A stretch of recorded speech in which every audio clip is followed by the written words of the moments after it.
Buenas tardes, me presento, mi nombre es Andrea Michelle Hernández Arteaga y el día de hoy les voy a hablar de lo que es la filogenia. Esto lo vamos a responder a base de preguntas y vamos a crear un propio concepto. Bueno, primero vamos a ver lo que es la filogenia. Para ello ocupé este gráfico de aquí, que es un árbol filogenético. La filogenética es el estudio que permite a los científicos tanto relacionar como clasificar otras especies o grupos de especies de manera en que reflejen cómo han evolucionado a partir de un ancestro común. Y para ello vamos a ocupar este árbol filogenético que tenemos aquí. Este nos ayuda a ver los tipos de especies que tengan como que ancestros en común. Por ejemplo, en este caso que son la A, la B, tendrían el ancestro en común del primer punto amarillo, mientras la A, la B, la C, la D y la E tendrían de ancestro común este puntito amarillo de aquí. El árbol filogenético se lee desde las puntas, que es donde están las letras, hacia las ramas, que son las líneas, y por último caería en el ancestro común, que son los puntitos. Continuando con las preguntas sería, ¿cuáles han sido las diversas causas y efectos de los cambios anatómicos morfológicos en el ser humano? Uno de estos factores fue la adaptación al ambiente, que también lo conocemos como selección natural. En este caso puse el ejemplo de un pingüino para explicar mejor lo que es la regla de Bergman y la regla de Allen. Estas se refieren a las proporciones corporales. Por ejemplo, en climas más fríos podemos ver las extremidades más cortas, sin embargo las especies son más altas. Y en cambio las especies que están en lugares como que más cálidos tienen las extremidades más largas, pero son más pequeños. Esto favorece la disipación del calor. Otra causa fue la bipedestación, que en este caso quise añadir este ejemplo en el que vemos la evolución humana. Esta adaptación se dio gracias a que como necesitaban desplazarse a grandes distancias, a zonas montañosas, a climas más fríos, más cálidos, fue cambiando justamente este modo de andar, en donde tuvimos la columna vertebral en forma de S, la pelvis más corta y ancha, y también hubo un cambio en los pies, que se formó el arco plantar y los dedos se volvieron más cortos. Siguiendo con las preguntas, contestaremos en su evolución filogenética cuáles fueron los cambios más importantes en el sistema nervioso de la especie humana. En este caso quise poner estos dibujos que son acerca de cómo fue evolucionando el cráneo humano.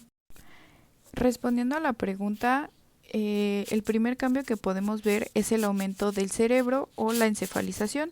Si se fijan, de este lado están como que más pequeños y aquí es como que en la actualidad, que ya es un poco más grande. También esto se debió a que tenía mayor capacidad de aprendizaje, mayor memoria y resolución de problemas. También si nos fijamos hubo una expansión en el lóbulo frontal.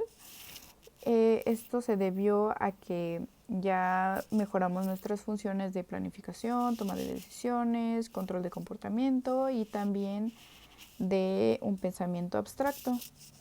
Pasemos a la siguiente pregunta, que es: explica las similitudes y diferencias más importantes entre el ser humano y otras especies animales. Comenzaremos por el área bioquímica, que en esta nos podemos basar en cómo funcionan las células, también lo que tenemos dentro, que son las proteínas, los lípidos, los carbohidratos y los ácidos nucleicos. También tenemos similar respiración celular con varios tipos de animales y también, al igual que la síntesis de proteínas, también, en este caso se diferencia en que tenemos variaciones en enzimas y hormonas y también tenemos diferencias en la regularización metabólica y la complejidad del sistema nervioso. En cuanto al área genética, podemos decir que todos tenemos ADN, es decir, que heredamos ciertos caracteres o material hereditario. Lo que se diferencia en este aspecto son las diferencias en cuanto a secuencia y regulación de genes y también en variaciones en el número de cromosomas. En cuanto al área anatómica, compartimos estructuras con los animales vertebrados, como por ejemplo la columna vertebral, el sistema nervioso central, los órganos como corazón, pulmones e hígado. Y en este caso lo podemos ver con lo que es, por ejemplo, el caballo, el gorila. Y en cuanto a las diferencias, podemos ver que es, por ejemplo, la postura, que mientras nosotros estamos en bipedestación constante, cierto tipo de animales están en una posición erguida. En cuanto al área morfológica, podemos destacar que tenemos similitudes en la estructura corporal. Por ejemplo, tenemos cabezas, tenemos tronco y tenemos extremidades, como cierto tipo de mamíferos. Y también tenemos presencia de pelo, igualmente como otros mamíferos, glándulas mamarias y tenemos dentadura. Aunque una de las diferencias morfológicas sería que tenemos, por ejemplo, la cara más plana, la mandíbula más pequeña, tenemos las extremidades inferiores adaptadas para caminar, lo cual no muchos de estas especies tienen. Y en el área embriológica podemos ver similitudes en las etapas iniciales de desarrollo muy parecidas entre otras especies, y de diferencias tenemos en cuanto a la duración del desarrollo y especialización de tejidos. También el desarrollo cerebral es más prolongado en humanos. En cuanto al área comportamental, podemos ver similitudes en que muchos animales presentan aprendizajes, comunicación y organización social. Y de diferencia podemos tener lo que es el lenguaje articulado más complejo, tenemos el pensamiento abstracto y simbólico y tenemos el desarrollo de culturas y tecnologías.